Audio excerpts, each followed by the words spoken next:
আচ্ছা মামা, তোদের সাথে কি কখনো খারাপ ব্যবহার করছি আমি? তোর আমার পাগল যাই কোষ না কেন, হাসি মুখে চলে আইছি। হাসি মুখে আইছি না?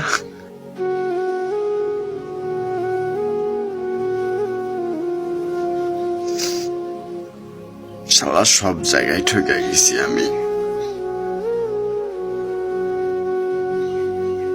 আমার ফ্রেন্ডদের ভিতরে সবার থেকে হ্যাপি থাকতাম সবসময় আমি। সবকিছু চলে গেছে আমার থেকে, কিচ্ছু নাই।